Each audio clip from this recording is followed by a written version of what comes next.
Episode 2 की शुरुआत में हम असानो को देखते हैं जो मित्सुमी के साथ हुई अपनी शादी के बारे में ही सोच रहा था और उन दोनों की शादी की वजह से बेचारा क्योइचिरो पूरी तरीके से टूट चुका था। दूसरी ओर मित्सुमी असानो का हाथ पकड़कर कहती है कि मुझसे शादी करने के लिए शुक्रिया। और अब असानो इसी तरह अपने रूम में सो जाता है, लेकिन जब अगली सुबह उसकी आंख खुलती है तब वो अपने सामने क्योइचिरो को देखता है जो अपने हाथ में चाकू लिए हुए था। और इसी वजह से असानो काफी ज्यादा घबरा जाता है और पूछता है कि तुम इस चाकू के साथ मेरे कमरे में क्या कर रहे हो। क्योइचिरो बोलता है कि यह हमारी फैमिली का ट्रेडिशनल तरीका है फैमिली मेंबर्स को जगाने का, और इसके अलावा ये तुम्हारी ट्रेनिंग का एक हिस्सा भी है। और अगर तुम एक स्पाई बनना चाहते हो तो तुम्हें सोते हुए भी अपनी आंखों को खुला रखना होगा। चलो अब बारी है हमारी फैमिली के ट्रेडिशनल मॉर्निंग एक्सरसाइजेस की। और इसके बाद क्योइचिरो असानो को अपने जालों में पकड़ लेता है और वहीं नीचे किचन में मित्सुमी खाना बना रही थी, लेकिन तभी उसे असानो के कमरे से कुछ आवाजें आती हैं। और इसके बाद जब वो असानो के कमरे में आती है तब वो ये देखकर हैरान हो जाती है कि उसका भाई क्योइचिरो से अलग अलग तरीके के डांस स्टेप्स करवा रहा था। सो मित्सुमी पूछती है कि आप ये क्या कर रहे हो। क्योइचिरो कहता है कि हम मॉर्निंग एक्सरसाइज कर रहे हैं। वाह, तुमने मेरे लिए खाना बनाया है। लेकिन इसके बाद मित्सुमी को गुस्सा आ जाता है जो देखकर क्योइचिरो भी डर जाता है और असानो से डांस करवाना बंद कर देता है। लेकिन तभी वो बोलता है कि अब भागने का वक्त आ गया है, और इसके अगले ही पल में वो मित्सुमी को उठा लेता है और इसके बाद वो असानो को लेकर खिड़की से बाहर कूद जाता है। और इसके अगले ही पल में असानो का पूरा घर एक बॉम्ब की वजह से उड़ जाता है। अब इसके बाद क्योइचिरो बताता है कि तुम्हारे घर में एक बॉम्ब लगाया गया था। मैं इस बारे में तुम्हें बाद में समझाऊंगा, पहले मैं तुम्हें बता दूं कि हमारी योजाकुरा फैमिली का मिशन क्या है। हमारा सबसे ज्यादा इम्पोर्टेंट मिशन मित्सुमी योजाकुरा की हिफाजत करना। और वैसे हालात और भी बिगड़ने वाले हैं, चलो चलते हैं। और इसके बाद मित्सुमी असानो की ओर अपना हाथ बढ़ाकर कहती है कि चलो चलते हैं।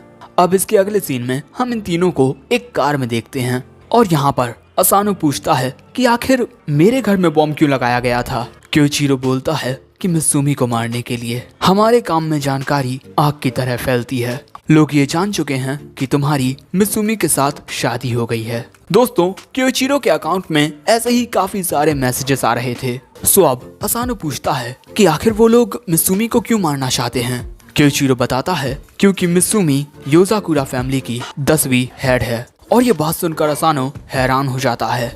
आगे क्योइचिरो बताता है कि हमारी योजाकुरा फैमिली का इतिहास ईदो पीरियड के जमाने से है। हमारे परिवार में लोग सुपर ह्यूमन एबिलिटीज के साथ पैदा होते हैं, लेकिन हर जनरेशन में एक ऑर्डिनरी पर्सन पैदा होता है जो हमारे परिवार का हेड बनता है।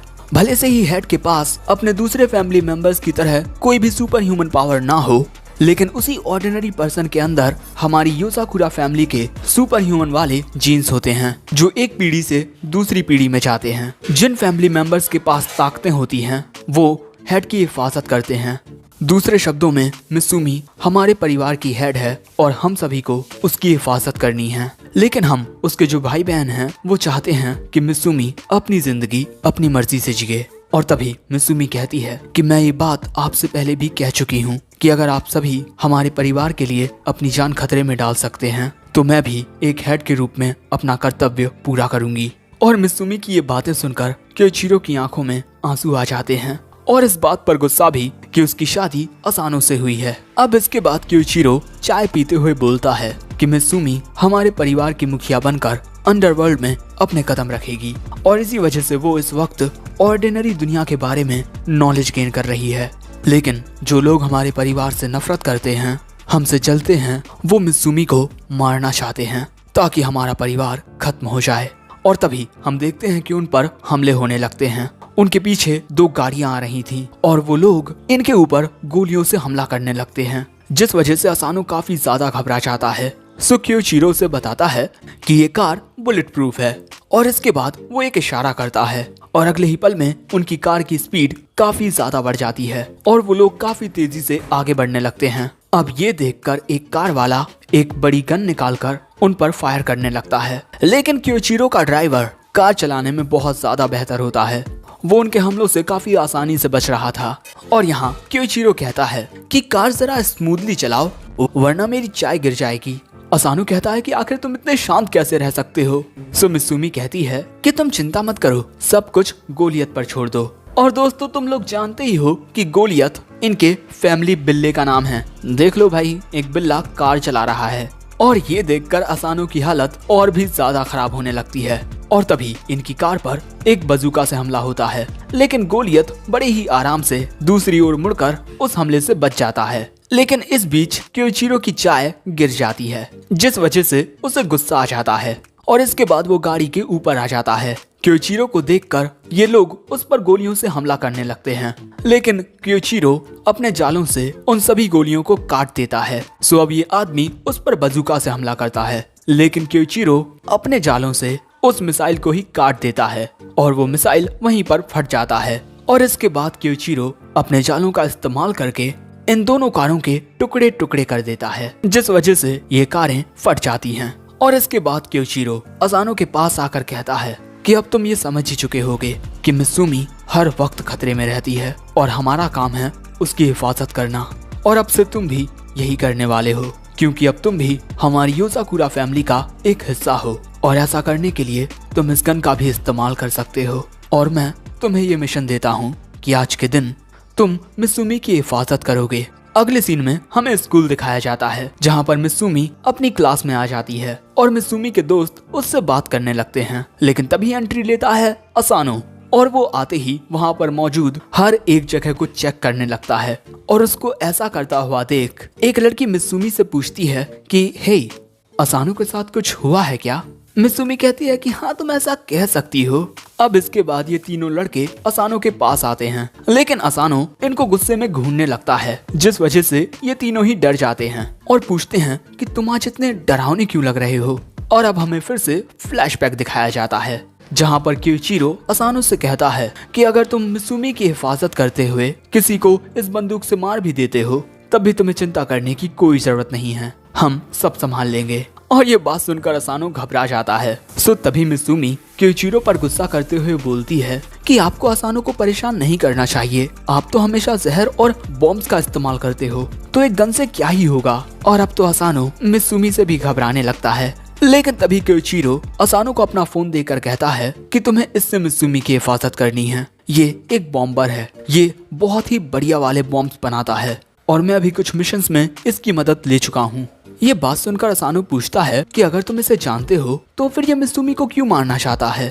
क्योइचिरो कहता है कि हमारी दुनिया में लोग बहुत जल्दी बदल जाते हैं, अगर उनका फायदा हो तो वो अपने दुश्मन से भी हाथ मिला लेते हैं, और यहाँ पर तुम सिर्फ खुद पर यकीन कर सकते हो और कई दफा तो तुम खुद पर भी भरोसा नहीं कर सकते। इसके अलावा मैं तुम्हें बता दूं कि ये आदमी सोशल मीडिया पर काफी ज्यादा एक्टिव रहता है। कुछ टाइम से ये अपने सोशल मीडिया अकाउंट पर ऐसी पोएम्स शेयर कर रहा है जिनका कोई सेंस ही नहीं है। और मैं तुमसे मित्सुमी की हिफाजत इसीलिए करने को कह रहा हूँ क्योंकि मुझे एक दूसरे मिशन पर जाना है, लेकिन तुम सब कुछ अच्छे से संभालना और चौकन्ने रहना, क्योंकि वो कुछ स्पेशल टाइप के बॉम्ब्स बनाना भी जानता है। और इन्फॉर्मेशन के अकॉर्डिंग उसने 3 बॉम्ब लगाए हैं, एक तो तुम्हारे घर पर जो कि फट चुका है, और शायद से वो 2 बॉम्ब्स स्कूल में लगे होंगे। मुझे फर्क नहीं पड़ता कि तुम किसी धमाके में खुद मारे जाओ, लेकिन चाहे कुछ हो जाए तुम्हें मित्सुमी की हिफाजत करनी होगी। और ध्यान रखना कि उसे एक खरोच ना आने पाए, वरना तुम्हारे साथ क्या होगा तुम सोच भी नहीं सकते। और अब प्रेजेंट में हम देखते हैं कि असानो क्लास में चारों ओर अपनी नजरें लगाए हुए हैं। वो हर एक जगह देख रहा है जहाँ पर वो बॉम्बर बॉम्ब लगा सकता है, और इस दौरान वो हमेशा मित्सुमी के पास ही होता है। लेकिन तभी उसके सिर में फुटबॉल आकर लगती है। सो अब ये तीनों आकर पूछते हैं कि तुम ठीक तो हो ना असानो। वो कहता है कि हाँ मैं ठीक हूँ, लेकिन तभी उसे कोई दिखाई देता है और वो उस शख्स के पीछे जाने लगता है, और ऐसे ही वो नर्सेस ऑफिस के पास पहुंच जाता है। अब इससे पहले कि वो दरवाजा खोलता, नर्स उससे पूछती है कि क्या तुम्हें कहीं चोट आई है? हाँ, असानो कहता है कि नहीं मैं ठीक हूँ, और ये कहने के बाद वो यहाँ से जाने लगता है। लेकिन तभी ये नर्स मुस्कुराती है, और इसके अगले ही पल में जब असानो अपने पीछे मुड़कर देखता है तब वो नर्स वहाँ से गायब हो चुकी थी।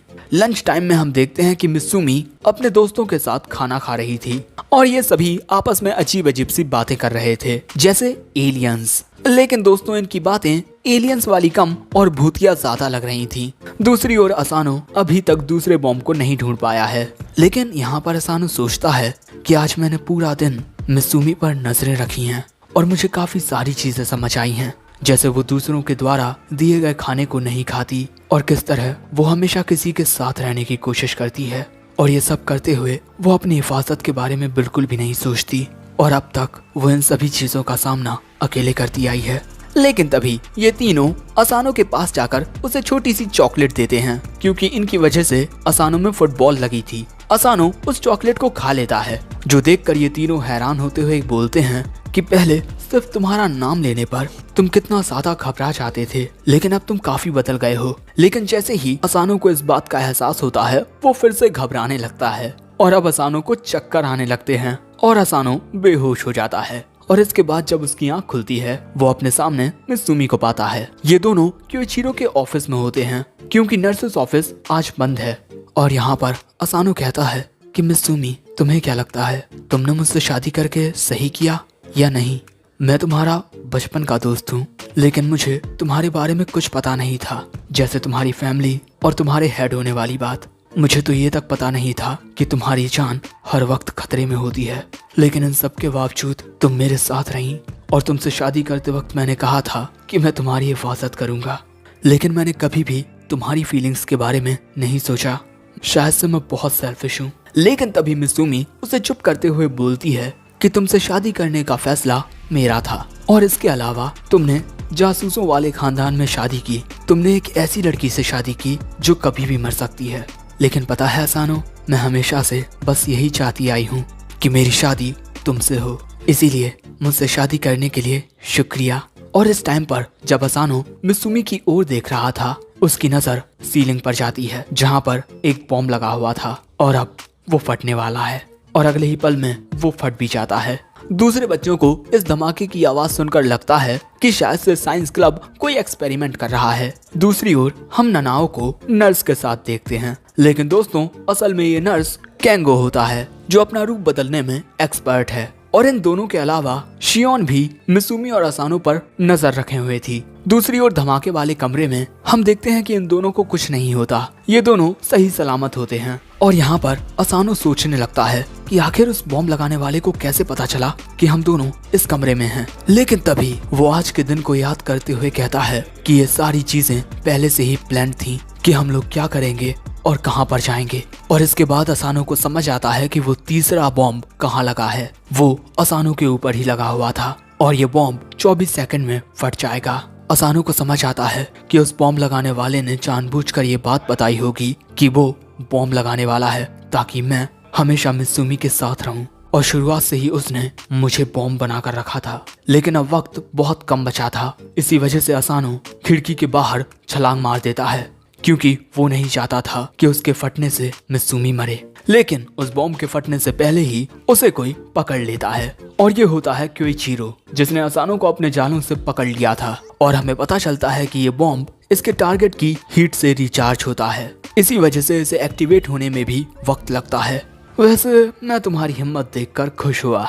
हमारी इस दुनिया में जहाँ पर कभी कभार तुम खुद पर भी भरोसा नहीं कर सकते, उस टाइम पर तुम अपने परिवार पर भरोसा कर सकते हो। मेरी दिली ख्वाहिश है कि तुम मर जाओ, लेकिन मैं अपनी जान देकर भी तुम्हें मरने नहीं दूंगा। चलो अब मैं तुम्हें छोड़ने वाला हूँ, और अगर यहाँ से नीचे गिरने से तुम मर जाते हो तो इसमें मेरी कोई भी गलती नहीं होगी। असानो कहता है कि क्या?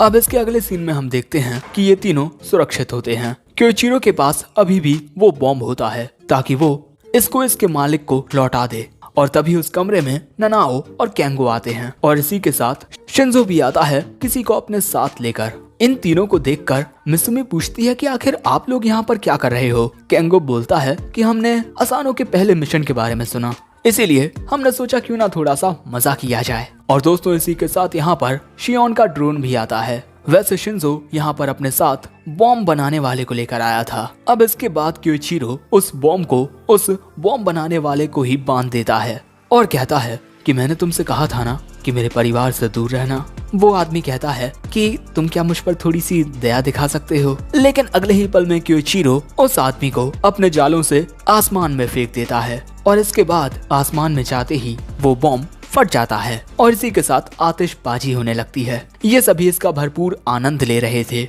लेकिन तभी असानो को कुछ मैसेज आते हैं। सुमी उस फोन को ही ऑफ कर देती है और इसके बाद ये दोनों एक दूसरे को देखकर हंसने लगते हैं। लेकिन इसके अगले सीन में हम असानो को देखते हैं जो अपना बोरिया बिस्तर लेकर मित्सुमी के घर आ गया था, जिस वजह से क्योइचिरो काफी गुस्से में था। सो मित्सुमी कहती है कि बेचारे असानो का घर उड़ चुका है और इसी वजह से अब वो हमारे साथ रहेगा और इसके अलावा हम दोनों पति पत्नी हैं। और ये बात सुनकर तो क्योइचिरो को और भी गुस्सा आ जाता है, लेकिन बेचारा कुछ कर नहीं पाता। इसी वजह से वो बोलता है कि हमारे घर पर बिस्तर बहुत ही ज्यादा आरामदायक होते हैं, इतने ज्यादा आरामदायक कि हो सकता है तुम अगली सुबह उठो ही ना, इसी वजह से अपना जरा ख्याल रखना।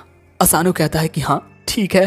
और इसी के साथ दोस्तों एपिसोड 2 खत्म हो जाता है। वैसे एपिसोड पसंद आया हो तो लाइक करना और इसी के साथ हमारे चैनल एनिकॉन एक्सप्लेन को भी सब्सक्राइब कर देना। कमेंट करके बताना कि एपिसोड 2 कैसा लगा। And in the end sayonara.